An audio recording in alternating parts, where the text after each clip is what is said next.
no tienes por qué comparar. Entonces, yo puedo relativizar. Y entonces cuando empiezas a vivir en otros países, a conocer otras culturas, otras maneras de ser, pues efectivamente valoras mucho más lo tuyo, porque, bueno, pues te das cuenta que hay cosas muy buenas en vuestras raíces, en vuestra forma de ser, y que no valoras tanto, ¿no? También valoramos, los humanos tendemos a valorar lo que perdemos, ¿no? Hasta que no Claro, perdemos cosa, no la valoramos en su justa medida, ¿no? Entonces, bueno, pues el hecho también de estar fuera de determinadas cosas que nos parecen cotidianas, que nos parecen, como dicen los ingleses, give it for granted, ujú. cuando no lo tienes, pues lo valoras mucho, ¿no?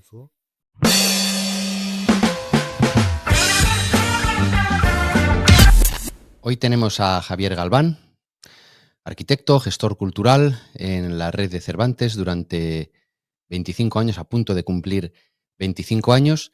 Hemos estado comentando sobre diplomacia científica, diplomacia cultural, cómo está evolucionando el, el idioma, los idiomas del mundo hispano, hispanoamericano, decíamos iberoamericano, también la parte de cultura y demás.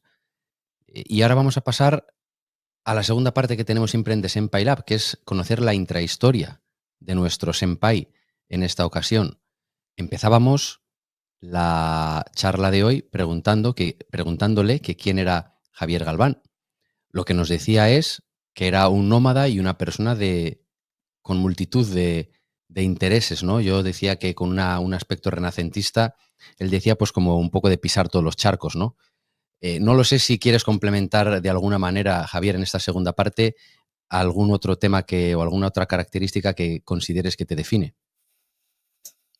Bueno, no sé, yo creo es muy difícil, sobre todo definirse uno mismo es complicado, pero yo creo que sí, que está muy bien así, ¿no? Como una persona armada con muchos intereses. Es muy curioso lo de ser nómada, al final te hace valorar más lo tuyo, ¿verdad? Quizás, como has estado expuesto también a cuestiones tan poliédricas, eso hace como que tu, tu origen o tu ancla, que como que lo valores más, ¿te parece? Claro, por supuesto, y primero, si tú no sales de ti terruño, no tienes por qué comparar. Entonces, yo puedo relativizar. Y entonces cuando empiezas a vivir en otros países, a conocer otras culturas, otras maneras de ser, pues efectivamente valoras mucho más lo tuyo, porque, bueno, pues te das cuenta que hay cosas muy buenas en vuestras raíces, en vuestra forma de ser, y que no valoras tanto, ¿no? También valoramos, los humanos tendemos a valorar lo que perdemos, ¿no? Hasta que no Claro. perdemos cosa, no la valoramos en su justa medida, ¿no? Entonces, bueno, pues el hecho también de estar fuera de determinadas cosas que nos parecen cotidianas, que nos parecen, como dicen los ingleses, give it for granted, Ujú. cuando no lo tienes, pues lo valoras mucho, ¿no? Sí, es importante, y es importante además para entender, para tener una amplitud de miras, ¿no? Eh, Entender que hay muchas maneras de enfrentarse a la realidad, eh, que a una verdad, eso decían los postmodernos, ¿no? A una verdad no tiene por qué parecerse una mentira, se puede poner otra verdad. Es decir, todo Qué esto es... frase más bonita, ¿eh? Ujú. Qué frase más bonita. ¿Cómo es? ¿La podrías repetir? Es una Sí, frase sí, preciosa. una verdad no tiene por qué ponerse una mentira, puede poner otra verdad, una verdad se puede poner otra. Para mí eso es, a lo mejor eso define, fíjate, el programa de hoy. Me parece una frase, no la había escuchado nunca, ¿eh? Me parece una frase genial. A una verdad no, Pues, no tiene por qué oponérsele una sí, mentira, sino otra verdad. Wow, qué frase bueno, más increíble. pues mira, con esto quizá saltamos a un campo que está ahí y que a lo mejor estoy deseando entrar, ¿no? Y por eso me ha salido. Yo creo que se lo oí en ese momento de la historia del postmodern. Bueno, tú eres muy joven, David, pero que el postmodern estaba de moda. Gracias. No tanto. Y entonces yo creo que se lo oí a un arquitecto. Fíjate creo que se me oía Javier Cardajal. No me hagas tanto caso, habría que tirar un poquito de Google o de enciclopedia, vamos, o de Cats. Pero creo que, bueno, desde luego está ligado a ese, yo la asumí, la tal, en ese momento, ligado a la arquitectura, que realmente yo fui educado, pues todavía en los postulados del movimiento moderno y de la Bauhaus, el racionalismo, Le Corbusier, etcétera, etcétera. Y entonces, pues era como muy categórico todo, ¿no? Los edificios tenían que ser así, ¿no? Y entonces cuando viene, claro, todo ese movimiento de recuperación de la historia, de poder hacer columnatas, ¿no? Balaustradas, ¿no? Que era una cosa proscrita, ¿no? Pues de repente, en un momento dado, nos vio como un subidor, ¿no? Y efectivamente, ¿no? Esos radicalismos de pensamiento disciplinar, ¿no? Pues se relajaron mucho, ¿no? Esa mirada hacia atrás, ¿no? Eso, Robert Venturi, Aldo Rossi, todos estos arquitectos pensadores que realmente produjeron un cambio muy importante en la arquitectura y en la sociedad también, ¿no? Una aplicación importante en las áreas de salud. ¿Nos podrías comentar, tienes referencias, vemos o intuyo, vamos, multiculturales de muchos países? ¿Podrías comentarnos un poco brevemente en qué países has vivido o cómo fue tu comienzo, cómo decidiste salir de España o de qué ciudad eres originariamente Sí. y qué fue lo que te movió y un poquito, digamos, ese percorso, no sé si existe la palabra en castellano, si se dice también percorso, porque ya se me olvida. Viví en Italia un par de años, ya no me acuerdo de... pero tu camino vital, ¿no? En Desempa Lab nos esforzamos en traerte los mejores referentes y las mejores conversaciones. Por ello, te agradecemos muchísimo si puedes suscribirte o dar al like. Aquí tienes la campanita. Pues sí, efectivamente, vamos, yo soy de Madrid, padre, abuelo, varias generaciones, podría paterno madrileños. Y no, yo era un chico pues muy tranquilo, muy callado, muy tímido. Y mi primera salida ya sea laboral, ¿no? Pues fue a Guinea Ecuatorial. Fue un proyecto de viviendas sociales, podríamos decir, porque sí, efectivamente ese proyecto tenía su origen en la época en la que en Guinea eran dos provincias españolas, Río Muni y Fernando Po, y ese proyecto de viviendas sociales, como las que se hacían en España en todas las provincias, pues quedó parado con la independencia, pero fundamentalmente con la situación que vino después de la independencia de Guinea y la dictadura y el terror impuesto por Macías, ¿no? Entonces, bueno, cuando cayó el régimen de Macías, etcétera, tal, bueno, pues se recuperaron proyectos y esos proyectos que ya pasaron a ser proyectos de la cooperación española. Cooperación que empieza a fraguarse en Guinea Ecuatorial. Había una oficina de cooperación de Guinea Ecuatorial que es un poco el embrión, uno de los embriones, porque el otro es lo que era cultura hispánica, cultura iberoamericana, el embrión de la ECID, bueno, la cooperación y estricto sensu, pues se puede decir que empieza en Guinea Ecuatorial, diría yo, ¿no? Bien, entonces eso en aquella época pues no había muchos arquitectos que salían, españoles que salieran de fuera, ¿no? Bueno, yo tuve ese proyecto, esa dirección de obras, en realidad, de viviendas en Guinea Ecuatorial. Y luego, pues, en un momento dado, vi en el Colegio de Arquitectos una circular que una empresa, un consulting de ingeniería y arquitectura, pues buscaba arquitectos que hubieran tenido alguna experiencia fuera de España, ¿no? Entonces yo, pues te mandé ahí el currículum, ¿no? Y poco tiempo después, no en ese momento, poco tiempo después, pues salió un proyecto para Philippines, ¿no? Un proyecto que era dentro de un proyecto de la Unión Europea, que consistía en hacer los planes urbanísticos, los planes directores, digamos el master plan, de dos ciudades filipinas que habían sido afectadas por un terremoto, ¿no?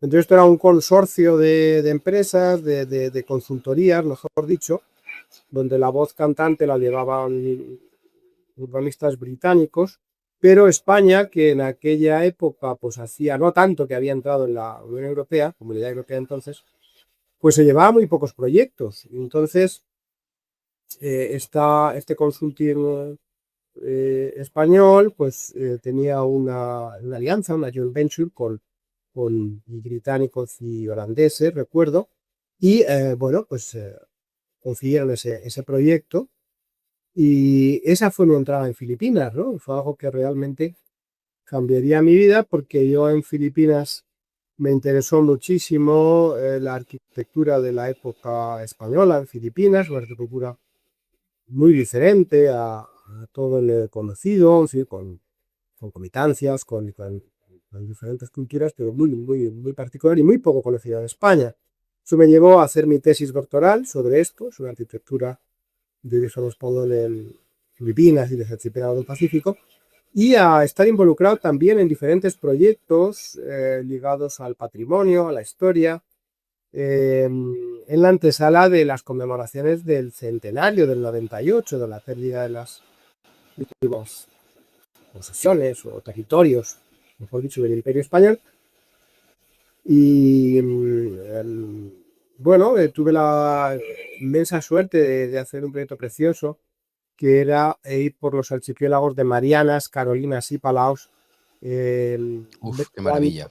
descubriendo los vestigios de la presencia española allí, ¿no? Sobre lugar a una exposición, a un catálogo, un libro, etcétera, etcétera. Y entonces, bueno, estuve durante una serie de años, pues yendo para distintas exposiciones, proyectos, conferencias, etcétera, por allí, por Filipinas, por el país del Pacífico. Y en un momento dado, pues me ofrecieron ser director del Cervantes de Manila, al que yo iba, pues como un usuario, iba a la biblioteca, consultaba bibliografía, había dado alguna conferencia allí, pero jamás me podía haber imaginado que yo iba a estar en el Instituto Cervantes. Entonces, bueno, me propusieron esto. Yo al principio, pues me sorprendí mucho, casi que dije que no, pero me dije, bueno, estoy acabando la tesis, pues mira, un par de añitos allí, acabo la tesis y yo me vuelvo a Madrid, ¿no? Y Madrid, Canarias, yo también tuve una época de arquitectura, ¿no? Trabajando bastante como arquitecto y tuve una época también en Canarias, que viví en Canarias, ¿no? Pero bueno, en aquel momento ya estaba en Madrid, había vuelto a Madrid y aquello me encantó, es decir, aquella experiencia del Cervantes de Manila inmediatamente pues vi que era lo mío, ¿no? Yo es que aquí y estoy deseando que sea lunes, ¿no? Porque eh, voy a trabajar con una alegría, con un entusiasmo, hago de todo lo que para mucha gente es hobby, el teatro, el cine, no sé qué, pues yo lo estoy viviendo, lo estoy programando, tal. Entonces fue una época fantástica, agoté los 5 años máximos que podemos estar en Filipinas y bueno, y seguí en diferentes puestos en distintos países, distintas funciones, porque también estuve en un puesto técnico en la sede del Cervantes de Madrid como arquitecto, al cargo un poco de obras y de infraestructuras del Cervantes en el mundo, de distintos centros. Y luego, pues bueno, en países como Argelia, donde Argelia, por cierto, me llevó también un momento en el que yo pedí una excedencia, salí un poquito del Cervantes, porque este trabajo de arquitecto, entre comillas, era más administrativo que otra cosa, no era creativo. Para mí, la creatividad es fundamental, ¿no? En todo lo que hagas en la vida tienes que ser creativo, o sea. Entonces, yo aquel trabajo, pues tenía poca creatividad y me salió, pues algo otra vez, era una cosa parecida. Era comenzar desde cero, la pues, rehabilitación, revitalización del centro histórico de la ciudad de Orani, una ciudad con pasado también español. Y claro, me parecía un proyecto maravilloso, ¿no? Empezar desde cero, formar el equipo con colaboradores argelinos. Si yo a veces no tampoco podía saber de todo aquello. Comenzar a hacer un inventario de los edificios, etcétera. En fin, era maravilloso, ¿no? Pensé que. Y entonces, bueno, me fui por unos meses del Cervantes, pero volví enseguida, incluso antes de acabar ese proyecto, porque me llamó en fin, circunstancias de la vida, el azar, porque en aquel momento la dirección del Cervantes decidió que el centro de Orán, que era un centro pequeño, dependiente de Argel, no tenía una autonomía propia y no tenía autonomía, y entonces decidieron elevarlo a centro independiente y crear el puesto de director. Y como la directora Carmen Cajarel pues sabía que yo estaba en Erán, pues me llamó y me ofreció volver al Cervantes. Qué bueno. Y volví. Y luego también pues he ocupado, aparte de Orán, luego he estado también en Rabat, coordinando los 6 centros del Cervantes en Marruecos. Desde Rabat llevaba también Fez o en algunos momentos Casablanca y coordinaba los 6. Y, y luego, bueno, pues Manila otra vez, la oportunidad de volver al punto inicial, de vivir al Cervantino y a ese país que quiero tanto. Y ahora, pues en Estocolmo, también hubo un paso por la dirección del Cervantes como jefe de gabinete del secretario general, que me llamó cuando estaba en Orán para que formaba parte del equipo directivo del Cervantes en la sede, ¿no? Y ese ha sido, bueno, pues el recorrido mío en el Instituto de Cervantes. Y qué interesante. De todos estos países a los que has ido, dices que Filipinas tiene un lugar especial. ¿Qué es lo especial de Filipinas? ¿Qué es lo que te ha atrapado de allí?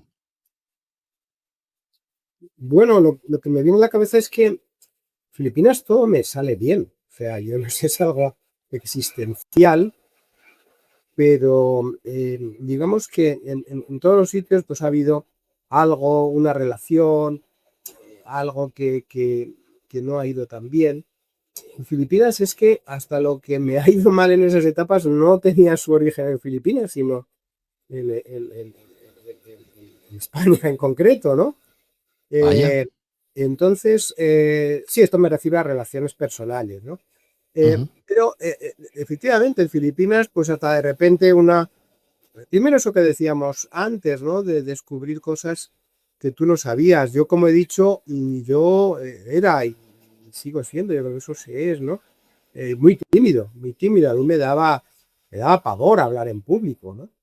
Y entonces en el Cervantes descubrí que tenía habilidades para las relaciones públicas, fui empatía con distintos tipos de personas y también, bueno, pues ese miedo al espacio público lo perdí totalmente hasta yo creo que pasarme al extremo opuesto. Si me permites contar una anécdota ¿Cómo no? significativa. Teníamos, bueno, allí organizamos unos festivales, un festival de cine que todavía sigue, 25ª o 24ª edición, festival película, con C y con K, porque el filipino, pues película se dice película, pero por sí con K. Y entonces en la presentación de una de las primeras ediciones, allí en un cine de la ciudad, pues yo que soy muy despistado, pues ya llevábamos móviles ahí en los bolsillos y en plena presentación pues empieza a sonarme el móvil, que yo no había pagado, ¿no?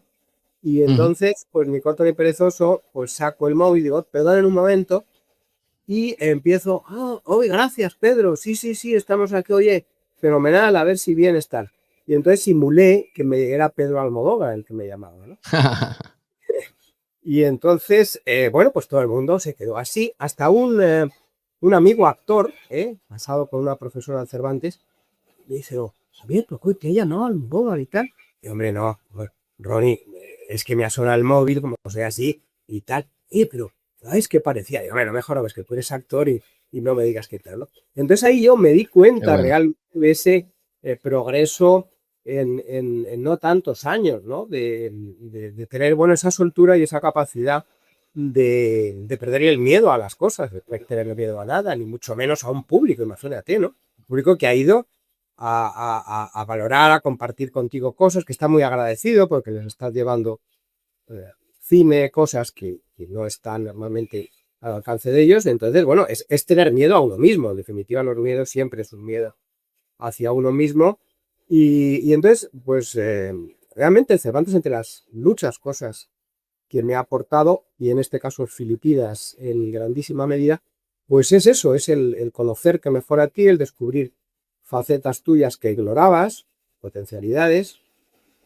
Y, y bueno, pues y ya te digo, es que hasta luego, por ejemplo, pues descubrí que era pintor, no sé, en algún artículo en la prensa, no, el pintor Javier Galván, ¿quién es ese, no? Porque bueno, pues también en un momento con la pandemia, pues resulta que por la FAR, la suerte, el privilegio que tenemos de estar en contacto con una pintora, una estudiante maravillosa, y ya tenía 91, 92 años, cuando pude trabajar con ella en su estudio y hacer cuadros a dos manos y tal, y de repente pues salió una exposición, ¿no? Entonces, lo que te digo, bueno, Filipinas es un país en el que descubres, muy diferente, efectivamente es un país asiático, no solo asiático, pero pasado también sobre todo por México, porque Filipinas era una dependencia y se administraba desde el Virreinato de Nueva España, entonces todo pasaba, el famoso Galeón de Manila, todo pasaba iba por vía México, ¿no? Que era Nueva España, ¿no? Entonces es un país muy especial, de múltiples influencias, que como nosotros también, yo he visto la evolución del filipino y cómo hace décadas, cuando yo iba por allí, el filipino también tenía esa especie de complejo de no ser suficientemente asiático, porque había tenido toda la influencia española, luego la influencia de Estados Unidos, y entonces el filipino como un poco cabizbajo, ¿no? Y eso, afortunadamente, esa riqueza, ese mestizaje cultural, étnico, etcétera, influencia muy importante, Exilva también, de siempre, eso lo han ido superando y ahora las nuevas generaciones, pues tienen un orgullo de ese mestizaje, ¿no? Y el ingrediente español es un ingrediente muy, muy importante en Filipinas, ¿no? Aunque es muy diferente, pero reconoces muchas cosas, nos reconocemos dichas cosas cuando vamos allí, ¿eh? Aparte de la habilidad proverbial del filipino, hay algo que yo no sé si es una virtud o no tanto, que es la discriminación positiva al extranjero. Es decir, Ujú. ahí, de hecho, los españoles estamos muy considerados, que luego a lo mejor hablando de la historia no están tan a favor, pero todo, hasta el más recalcitrante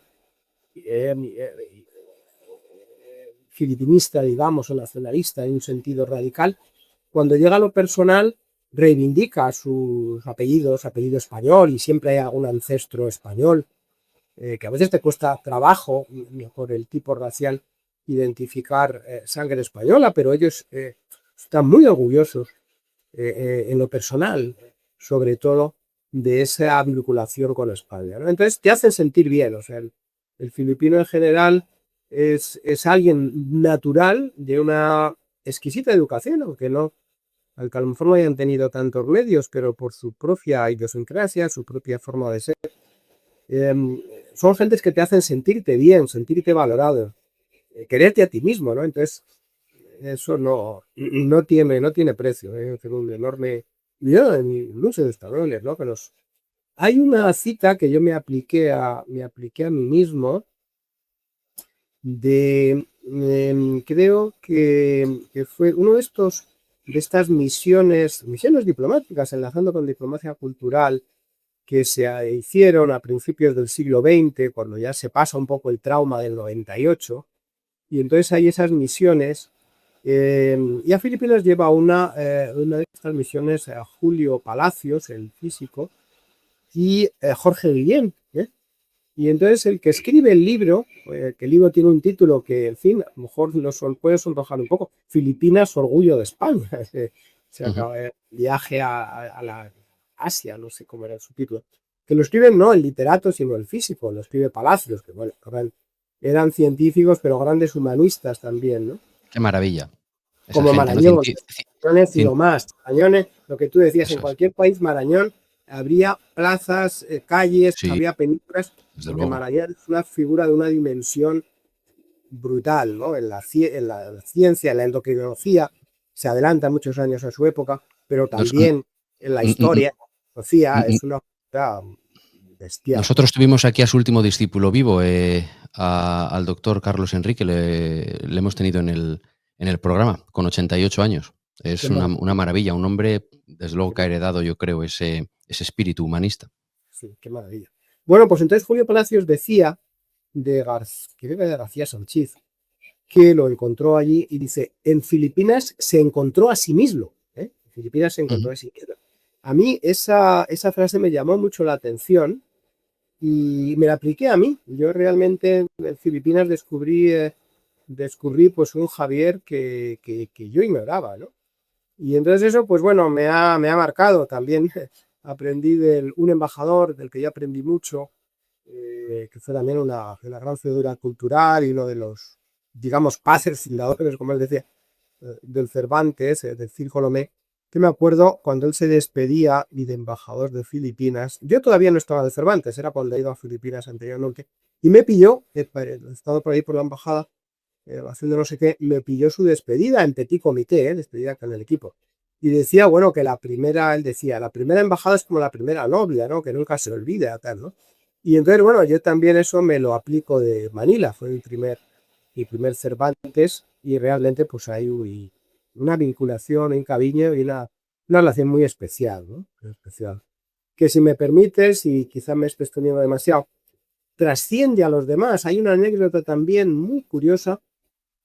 Cuando yo vuelvo al Cervantes porque me repesca, entonces ese brevísimo paréntesis, Carlos en Cafarel, nosotros tenemos todos los años una reunión de directores en alguna ciudad de España, vamos cambiando, y ese año me acuerdo que era en Soria, ¿no? Y entonces, pues en una de las sesiones, y yo en ese momento ya era ya director, nombrado director de Odán, ¿no? De Manila, me había quedado atrás, ¿no? Y entonces, en una de las sesiones, luego turno de pregunta, no sé qué, entonces yo levanto la mano y entonces Carmen, anticipándose muchos años a la Casa de Papel, pues nos llamaba por la ciudad, de diciembre, el centro en el que estábamos. A ver, Manila. Y Carmen no me había conocido a mí en Manila. En Manila Qué curioso. no era todavía directora. Y ella me identificaba con Manila sin haberme visto nunca en Manila ni tener identificado, ¿no? Y entonces, no, Carmen, que en Manila ya no soy yo, es este otro compañero, ¿no? Pero hasta qué punto, fíjate, esa identificación con un país, con una ciudad, hace que no ya tú, que otra persona que ni siquiera te ha visto en esa ciudad, también te identifique con ella, ¿no? Entonces, bueno, pues son cosas interesantes, ¿no? Vivencias que definen mucho la relación con el lugar, con el país, etc.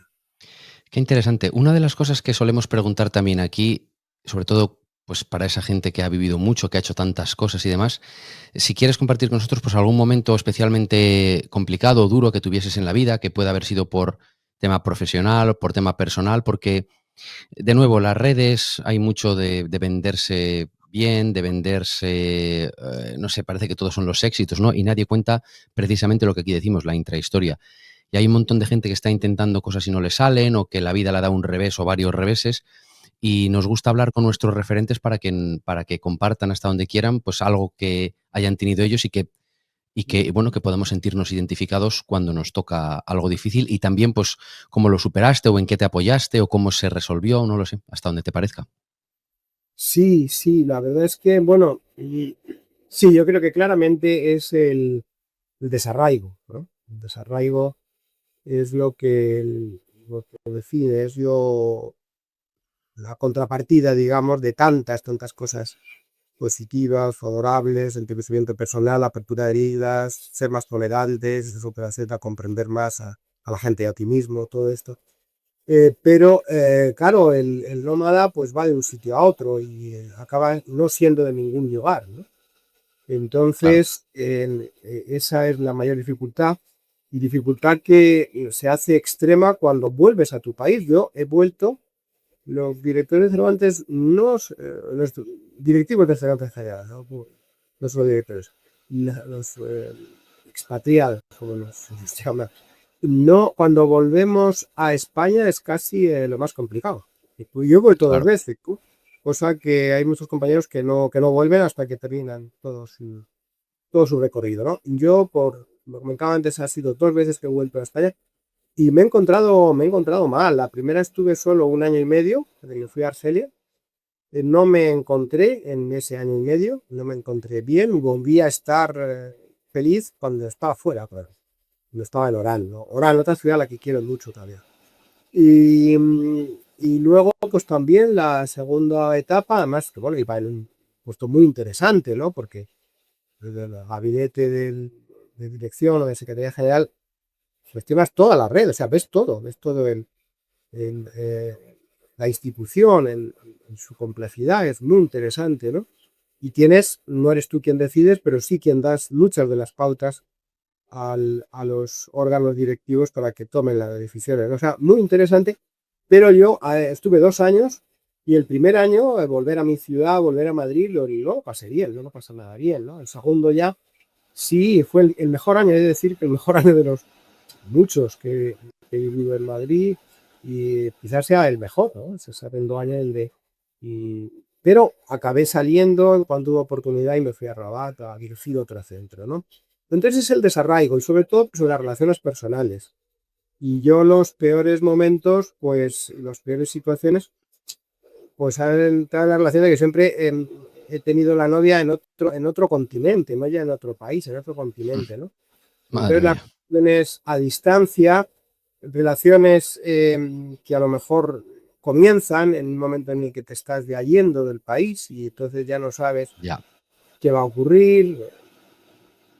Y entonces eso pues a mí me ha producido pues algunas situaciones en lo personal pues muy duras, ¿no?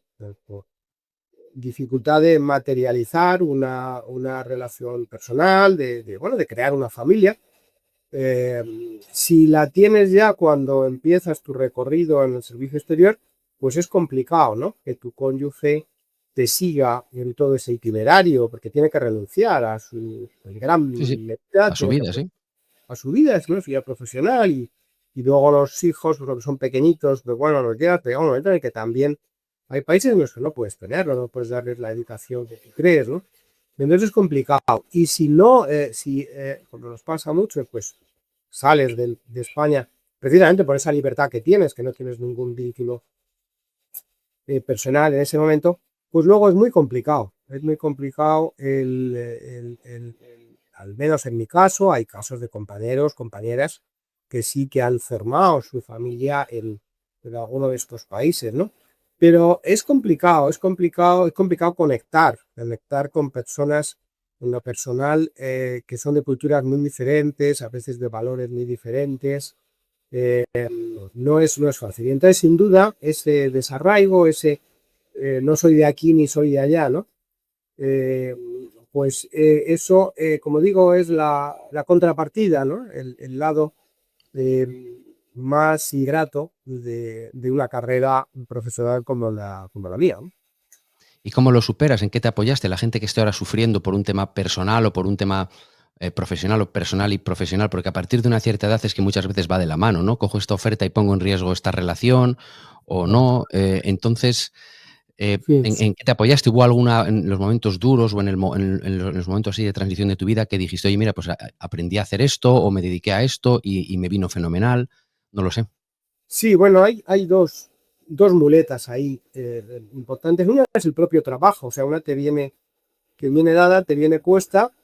Es un trabajo apasionante porque es un trabajo que te encanta, que disfrutas mucho y entonces, bueno, pues en situaciones así le dedicas todavía más horas, es decir, muchas de las horas en las que podrías estar, bueno, de ocio, de lo que sea, pues lo que te pide el cuerpo, lo que te pide la mente sobre todo es estar entretenido, estar en la cabeza en el trabajo y tienes muchas oportunidades de hacerlo, ¿no? Otra muleta fundamental es la amistad. Y yo la amistad creo que es una de la relación humana más desinteresada que hay. Y tienes tus amigos sin ningún otro objetivo que compartir tiempo, que charlar, que estar juntos, aunque estés mucho tiempo sin verte, ¿no? Pero realmente entonces y luego cuando sales fuera se crean unos vínculos de amistad rápidamente y muy intensos, sobre todo con personas que están en una situación parecida a la tuya, o sea, son Claro. claro, de otros países o de tu propio país, ¿no? Se crean, es curioso, ¿no? Porque son relaciones muy intensas, en un tiempo, pues son tus amigos realmente con los que compartes tantas cosas, y que luego, pues, se acaban y muchas de ellas se acaban para siempre, porque Cada uno luego pues va a otro país distinto, ya los lazos se disuelven. Con todo el desarrollo también del mundo digital, esto se ha parado un poco. Es decir, ahora pues sí, yo mantengo, por ejemplo, mucha relación con personas después de estilos anteriores, y en gran parte pues gracias a redes sociales, claro, que te mantienes en contacto, ¿no? Pero y yo diría que también, bueno, desarrollas hobbies. Por ejemplo, la fotografía también es un hobby importante en mi vida, y el día me he hecho pues de tratar de aprender la ciudad y la cultura en la que estoy, simplemente salir con la cámara o ahora por comodidad hasta con el móvil, e ir captando la realidad, que cada día es diferente, cada día va luz es diferente, cada día pasan cosas, personajes, etcétera. Pues eso también te ayuda mucho, ¿no? A desarrollar eh, toda una parte de tu actividad cerebral, digamos. Eh, eh, Nos lo comentó curiosamente también Alberto Garín, otra persona que tuvimos aquí, un historiador del arte famoso y una persona excepcional.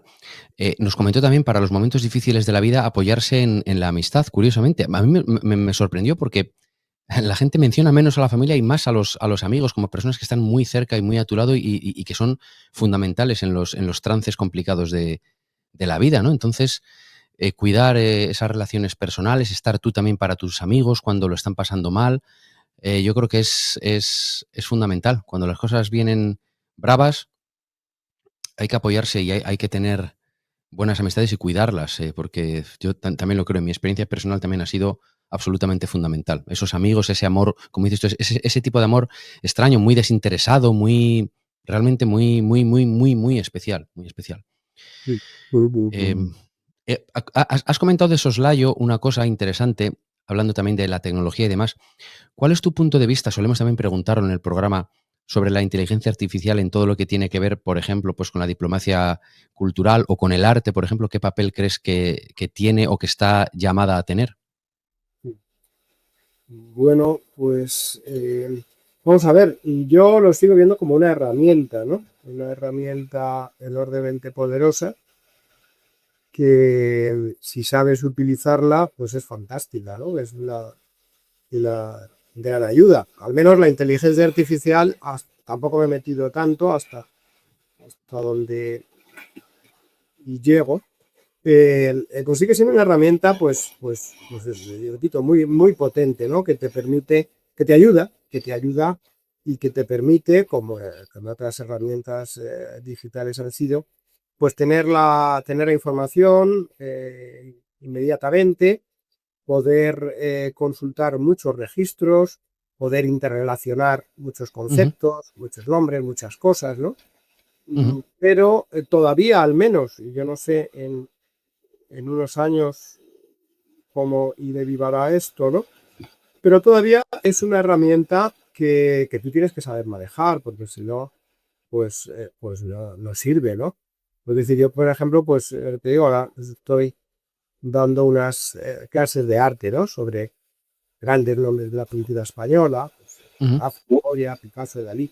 Entonces, efectivamente, ¿no? Pues a una colaboradora, vamos, una becaria que tuvimos, magnífica, por cierto, hace unos meses, y que además pues estaba muy puesta en inteligencia artificial, y le dije, oye, mira, sácame por favor un guión, vamos a hacer el experimento, pues con una charla, una clase, pues no sé, será Gaudí o sobre Dalí, o no sé qué, ¿no? Y entonces, sí, sí, claro, Javier, tal, venga, a ver, ¿de cuántas palabras lo quieres? ¿De cuánto tal? ¿De cuánto no sé qué? Y efectivamente, o sea, yo tenía ahí un esquema, realmente era lo interesante, un esquema que ya te venía dado, te venía y bien estructurado, como sobre todo de algo que, evidentemente, la red está llena de cosas sobre Picasso, por ejemplo, ¿no? Pero luego realmente lo que es el desarrollo, lo que es al final, lo que tiene interés en una clase, pues no tiene interés que digas que Picasso en el año no sé cuál, pues pintó el Guernica y el tal, o sea, ya lo tienes ahí, ¿no? Sino es precisamente la interpretación, la relación que sacas con determinadas cosas, conceptos, porque realmente tiene interés que en las clases, ¿no? Yo recuerdo de las clases más jugosas de la escuela de arquitectura, pues eran las que daba Sáenz de Oiza, arquitecto Sáenz de Oiza, era catedrático de proyectos, y que yo ni siquiera estaba en su grupo, ¿no? Pero él en esa época iba por la escuela, pues fue que va a hablar Oiza, ¿no? Que va a hablar Oiza y íbamos de toda la escuela a oír a Oiza. Y Oiza ni él mismo sabía de lo que iba a hablar. O sea, Oiza te empezaba a hablar y te hablaba de la vida en realidad. O sea, yo recuerdo una cosa que cuando tengas ganas de suicidarte, lee poesía, mira, lo que llamamos antes. Cuando te quieras suicidar, lee poesía, ¿no? Cosas así. Y realmente era fantástico, ¿no? Asistir a esas clases, o cuando se hablaba, qué sé yo, de la barca de Moctezuma, ¿no? Moctezuma es un arquitecto, un gran arquitecto también español, la Universidad de Madrid, el edificio este, Valculión, con la Castellana, un edificio de Tálico Rosa, que fue lo revolucionario de su evento, para muchos más. Entonces Moctezuma, en gallego, pues tenía una barca en no sé qué puerto del norte de Galicia. Y entonces esa barca, claro, esa barca estaba ahí todo el invierno y todo tal, a merced del mar, pues claro, cada vez que iba tenía que cambiarle tablas porque me habían roto esta, las otras, igual. Al cabo de unos años no quedaba una sola tabla de la barca original, pero era la misma barca, ¿no? Y entonces, que eso también podemos aplicarlo hasta al cuerpo humano y a los átomos y a mil cosas, ¿no? Entonces, bueno, ese tipo de cosas que, fíjate, yo ya en la escuela de arquitectura, creo que es lo importante al final de una clase, de las clases que podría dar yo a gente mayor que viene a lo mejor por fobia, que tiene ansiedad, a oír hablar de Picasso o de Goya, tal, ¿no? Entonces eso, pues la inteligencia artificial todavía no te lo da, ¿no? Entonces, inteligencia artificial, sí, muy bien, pero dirigida por lo humano, ¿no? Dirigida por lo humano. Y entonces me parece fantástico, ¿no? O sea, es una... Alguien nos decía también, otro invitado que teníamos, nos dijo sí que llamarlo inteligencia era un poco demasiado generoso, que más que inteligencia era como, no sé cómo le llamamos, un repositorio masivo, no sé cómo, o sea, como de relaciones y tal, sí, pero que no es inteligencia en el sentido quizás que podíamos...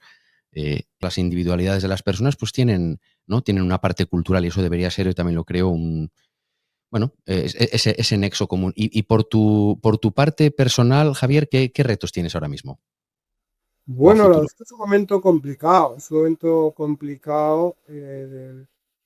y porque a mí me queda poco tiempo ya de seguir en Cervantes, pues pero en eso ya son las edades donde dejamos la actividad, digamos, de servicio exterior. Y entonces, bueno, pues para mí es una incógnita, ¿no? ¿Cómo voy a volver a ese mundo civil, entre comillas? A veces pienso que esto ha sido un paréntesis de 25 años y que voy a volver, pues, a hacer cosas en arquitectura, a retomar proyectos personales.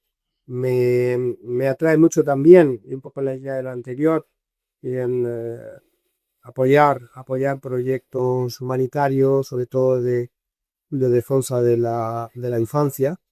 Eh, entonces, bueno, el reto está en dejar esta vida en la que he estado tan a gusto todos estos años y seguir activo y seguir haciendo cosas creativas, como decía antes, mientras tú puedas crear, puedes crear pues desde un edificio o desde una pintura, pues yo que sé, hasta un protocolo de funcionamiento de algo. Es decir, la creatividad Mm, Desde está luego, en todo. es fundamental. Es fundamental. Nuestro sistema educativo invita a que seamos managers o a que aprendamos a gestionar algo, que seamos gestores, pero ¿qué es una sociedad de gestores sin creatividad o sin creativos o sin líderes o sin gente que crea algo? Porque para gestionar algo primero tiene que existir, ¿no?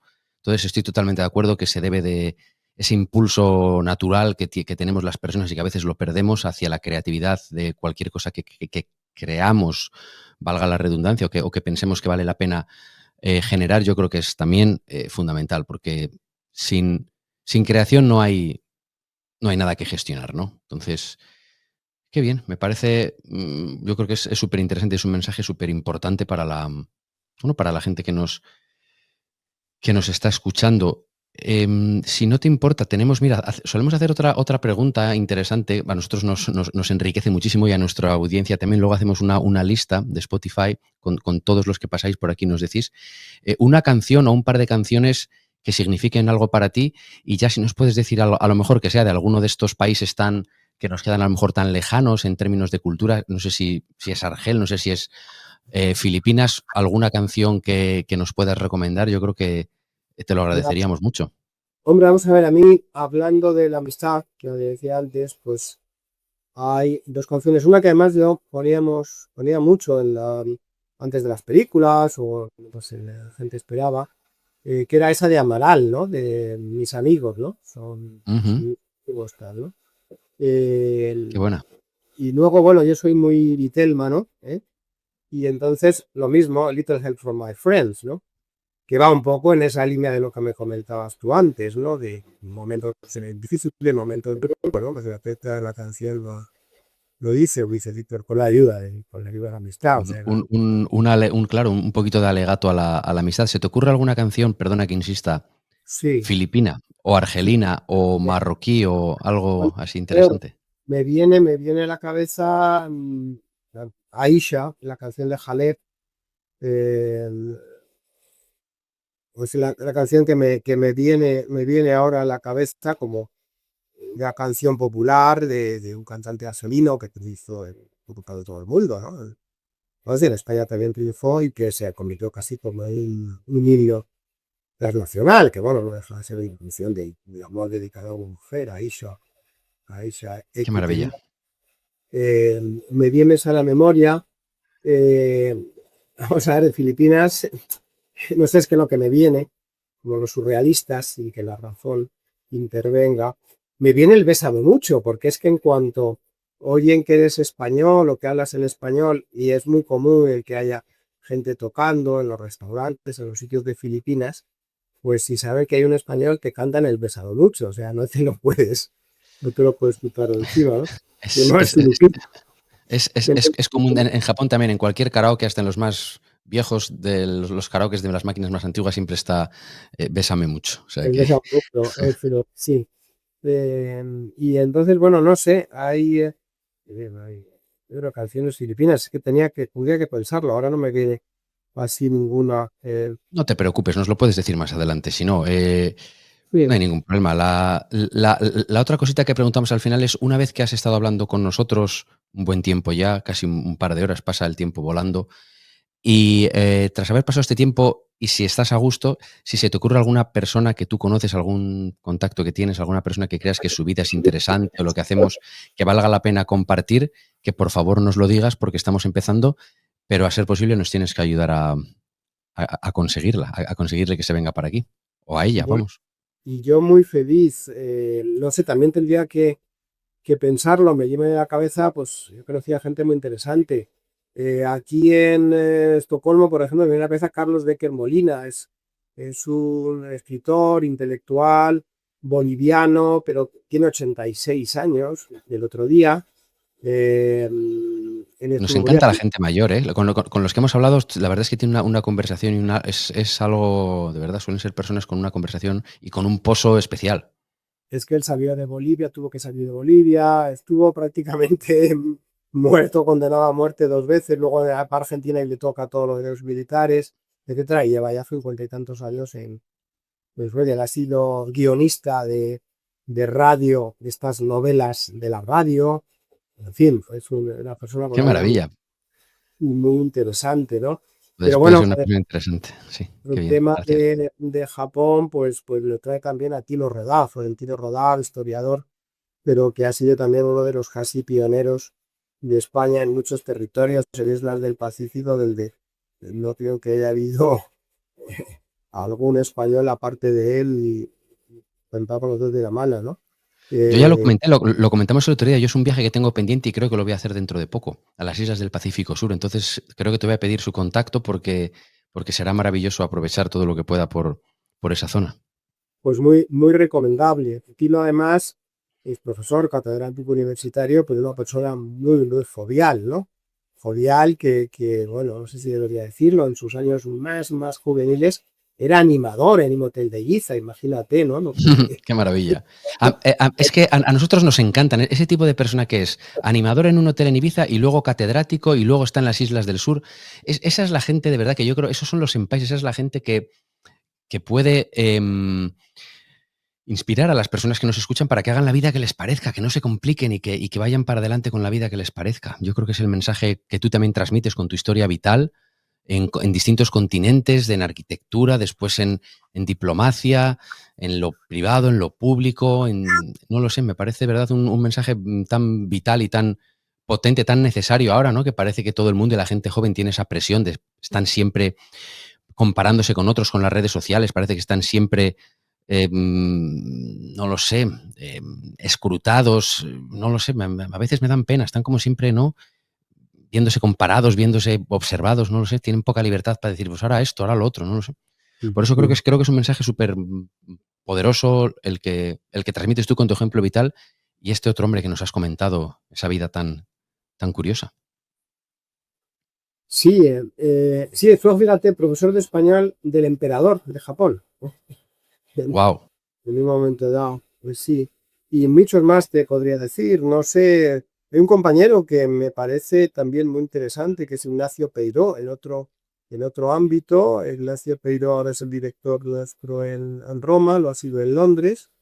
Él ha estado en el CROA, pero ha estado, podrías identificarle con una área, digamos, política o con una corriente y contratado por periódicos de la otra. O sea, es una persona que escribe de maravilla y que sabe muchísimo, por ejemplo, del Reino Unido, ¿no? Y tiene los tochos así sobre la vida del Reino Unido, y que de repente, un hombre muy cultísimo, y que de repente saca un bestseller que es la biografía de Julio Iglesias.